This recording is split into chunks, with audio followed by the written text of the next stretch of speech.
അസ്സലാമു അലൈക്കും വറഹ്മത്തുള്ളാഹി വബറകാതുഹു. അൽഹംദുലില്ലാഹി റബ്ബിൽ ആലമീൻ വസ്സലാത്തു വസ്സലാമു അലാ അഷ്റഫിൽ മുർസലീൻ വഅലാ ആലിഹി വസ്വഹ്ബിഹി അജ്മഈൻ. മെൻസസ് കുളി, അതായത് ഹൈദ് കുളി, കുളിക്കുമ്പോൾ എത്ര പ്രാവശ്യമാണ് വുദൂ ചെയ്യേണ്ടത്, എപ്പോഴാണ് വുദൂ ചെയ്യേണ്ടത്? ഒരുപാട് തെറ്റിദ്ധാരണയാണ്.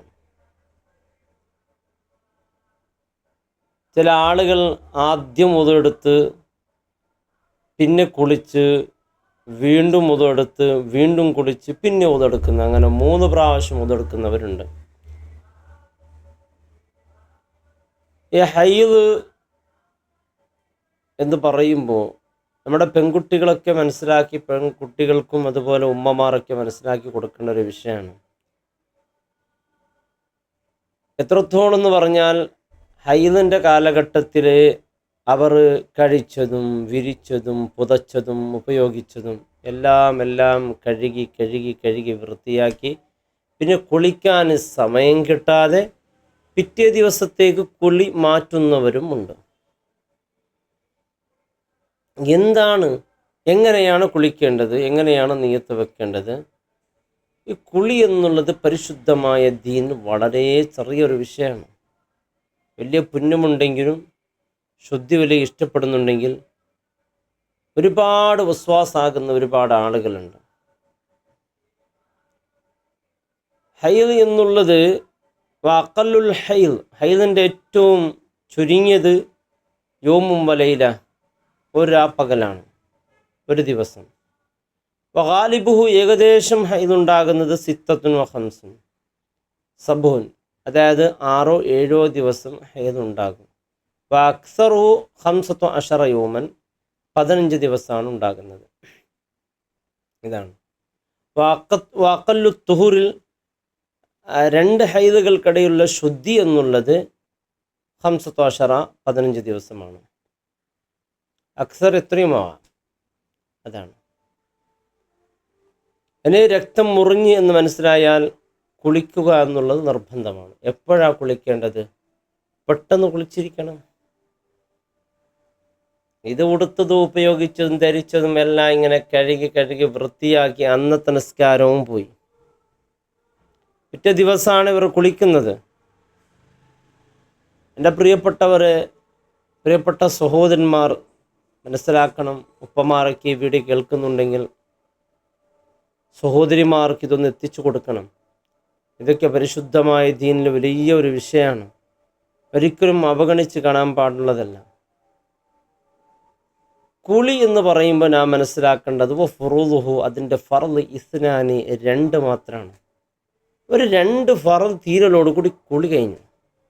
1 നിയ്യത്താണ്, 2 ശരീരം മുഴുവനും വെള്ളം എത്തുക എന്നുള്ളതാണ്. 2 ഈ 2 കാര്യം പൂർത്തിയാവലോടുകൂടി ഒരാളുടെ കുളി പരിപൂർണമായി. എങ്ങനെ നിയ്യത്ത് വെക്കാം? കുളി എന്ന ഫർദിനെ ഞാൻ ഉയർത്തുന്നു. റഫുൽ ഹദസിൽ അക്ബർ, വലിയ അശുദ്ധിയെ ഞാൻ ശുദ്ധിയാക്കുന്നു. ജനാബത്തിനെ ഉയർത്തുന്നു. അങ്ങനെ ഏത് രീതിയിലും നിയ്യത്ത് വെക്കാം. എപ്പോഴാണ് നിയ്യത്ത് വെക്കേണ്ടത്? ഫി അവ്വലി മഗ്സൂലിൻ മിനൽ ബദൻ, നമ്മുടെ ശരീരത്തിൽ നിന്ന് നമ്മുടെ ബാധ്യഭാഗം നാം കാണുമ്പോൾ യജിബു കർണുഹ, അതിൽ കർണ നിർബന്ധമാണ്. കർണുണ്ടായിരിക്കണം. അതായത് നിയ്യത്ത് ചേർന്ന് വരണം. ശരീരത്തെ വെള്ളം എത്തുമ്പോൾ നിയ്യത്ത് ചേർന്ന് വരിക. അങ്ങനെ ചേർന്ന് വന്ന് ശരീരം മുഴുവനും വെള്ളം എത്തിയാൽ കുളി കഴിഞ്ഞു, തീർന്നു. എത്ര മിനിറ്റ് വേണ്ടി വരും? 2-3 മിനിറ്റ് കൊണ്ട് കുളി കഴിയും. ചില സഹോദരിമാർ കുളിക്കാനായി പോയാൽ യാ അല്ലാഹ്, കുളിച്ചതങ്ങ് തീരാനില്ല കുളി. പിന്നെ കുളിച്ച് തീരാൻ കഴിയാതെ പിറ്റേ ദിവസത്തേക്ക് കുളി മാറ്റി വെക്കുന്നവരുണ്ട്. എപ്പോഴാണ് ഹൈദ് രക്തം മുറിയുന്നത്? ആ സമയത്തുള്ള നിസ്കാര നിർബന്ധമാണ്. അതിൻ്റെ ശേഷം നിസ്കരിക്കണം, അല്ലെങ്കിൽ അള്ളാഹുവിൻ്റെ മുമ്പിൽ ചോദ്യം ഉണ്ടാവും. ഇത് കുളിക്കുന്നു എന്നതിൻ്റെ പേരിൽ കഴുകി വൃത്തിയാക്കി അവസാനം അന്നത്തെ ദിവസം കുളിക്കാൻ പറ്റാതെ പിറ്റേ ദിവസത്തേക്ക് മാറ്റിവെക്കുന്ന വലിയ വസ്വാസാകുന്ന സഹോദരിമാർക്ക് ചിലർ, എല്ലാവരല്ല, വുളു ഇതൊക്കെ സുന്നത്താണെങ്കിൽ അവഗണിക്കാനുള്ളതല്ല. ഇനി വസ്വാസാകുന്നതിനേക്കാൾ ഈ ചെറിയ രീതിയിലൊരു കുളിയാണ് ഏറ്റവും നല്ലത്. അത്രയേ ഉള്ളൂ. നിയത്ത് വെക്കുക, ശരീരം മുഴുവനും വെള്ളം എത്തിപ്പിക്കുക. ഇനി ശരീരം മുഴുവനും വെള്ളം എത്തിക്കുക എന്ന് പറഞ്ഞാൽ ഗലബത്തുള്ളൻ, എത്തിയിരിക്കുന്നു എന്ന് നമുക്കൊരു ധാരണ ഉണ്ടാവില്ല, അത്ര മതി. പിന്നെയും കുളിച്ച് ഈ വെള്ളമൊക്കെ ഇല്ലാത്ത ഈ സമയത്തൊക്കെ ഇങ്ങനെ കുളിക്കുന്നവർ, അതുണ്ടാക്കുന്ന ബുദ്ധിമുട്ട് എത്രയാണ്, വലിയ ബുദ്ധിമുട്ടല്ലേ. അപ്പോൾ ഇത്രയും പ്രധാനപ്പെട്ട ചില അറിവുകൾ നാം മനസ്സിലാക്കേണ്ടതാണ്. കുളിക്കുമ്പോൾ ശ്രദ്ധിക്കേണ്ട പ്രധാനപ്പെട്ട കാര്യം, കുളിയുടെ ഷർത്ത്, അതൊക്കെ നാം അറിഞ്ഞവരാണല്ലേ. കുളിയുടെ ഫർദ് ഇത്രയേ ഉള്ളൂ.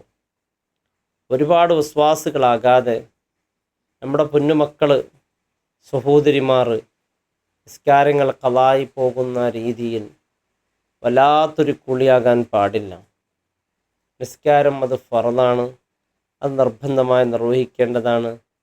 അപ്പോൾ കുളിയുടെ നിയത്ത് വെച്ച് ശരീരം മുഴുവനും വെള്ളം എത്തിച്ച് കുളിക്കുക. ആദ്യ കാലത്തൊക്കെ ഹൈദ് മെൻസസ് ഉണ്ടാകുന്ന സമയത്തൊക്കെ ഒരുപാട് വസ്വാസ് കൂടി വരും. ചില ആളൊക്കെ ഈ ജനാബത്ത് കുളിക്കാനൊക്കെ പോയാൽ എന്ത് വസ്വാസാണ്. എൻ്റെ പ്രിയപ്പെട്ടവരെ, മഹാനായ ഗൗസുൽ ആദമല്ല ഒരു രാത്രി 40 പ്രാവശ്യം ജനാബത്ത് കുളിച്ചെന്ന ചരിത്ര ഗ്രന്ഥങ്ങളൊക്കെ കാണുന്നത്. ഇത് ഒരു ജനാബത്ത് കുളിക്കാൻ 40 ദിവസം വേണം. ഒരു ജനാബത്ത് കുളിക്കാൻ 40 ദിവസം. ഇത് ഒറ്റ രാത്രി 40 പ്രാവശ്യം ജനാബത്ത് കുളിച്ചെന്ന, ഒറ്റ പ്രാവശ്യം. അതാണ് മഹാനായ ഗൗസുൽ ആദം മുഹ്യിദ്ദീൻ ശൈഖ് തങ്ങൾ. സഹോദരിമാർക്ക് എന്തെങ്കിലും സംശയമുണ്ടെങ്കിൽ ഇതുമായി ബന്ധപ്പെട്ട്, പിന്നെ വുദൂവിൻ്റെ കാര്യം അതാണല്ലോ. വുദൂ എൻ്റെ പ്രിയപ്പെട്ടവർ, അത് സുന്നത്താണ്. വുദൂ എടുത്തില്ലെങ്കിൽ കുളി സ്വഹിയാകും. സുന്നത്തുകൾ ഒരുപാടുണ്ട് കുളിയുടെ. വുദൂ എടുക്കലും, വലത് ഭാഗം മുന്തിക്കലും, പിന്നെ ഇടത് ഭാഗം നജസ് നീക്കം ചെയ്യൽ, ഇതെല്ലാം സുന്നത്തുകളിൽ പെട്ടതാണ്. ഇതൊക്കെ ചെയ്യണം. ഇതൊക്കെ ചെയ്യൽ പ്രതിഫലം കിട്ടുന്ന കാര്യമാണ്, ഒഴിവാക്കാൻ പാടില്ല. എന്നാൽ ശരീരം മുഴുവനും വെള്ളം എത്തിയാൽ കുളി പൂർത്തിയാക്കും. പിന്നെ ഒരുപാട് അതിൻ്റെ പിന്നിൽ വസ്വാസുകളായിട്ട് ഒന്നും പോകരുത്. വളരെ ഗൗരവത്തിൽ ശ്രദ്ധിക്കേണ്ട രണ്ട് കാര്യം. ഒന്ന്, നിയ്യത്ത് ശ്രദ്ധിക്കുക. ശരീരത്തിൻ്റെ എല്ലാ ഭാഗത്തേക്കും ഒന്ന് വെള്ളം എത്തുക, ഇത്ര ശ്രദ്ധിച്ചാൽ മതി. പിന്നെ നമ്മുടെ ശരീരത്തിലേക്ക് വെള്ളം ചേരുന്നതിനെ തടയുന്ന ഒന്നും ശരീരത്തിൽ ഉണ്ടാവാൻ പാടില്ല. ശരീരത്തിൽ വെള്ളം എത്തിക്കുക എന്ന് പറയുമ്പോൾ അത് മനസ്സിലാകുന്നുണ്ടല്ലോ. ശരീരത്തിൽ വെള്ളം തടയുന്ന എന്തെങ്കിലും ഉണ്ടെങ്കിൽ കുളി അത് ബാത്തിലാകും. അല്ലാഹു റബ്ബ് സുബ്ഹാനഹു വ തആല അനുഗ്രഹിക്കട്ടെ.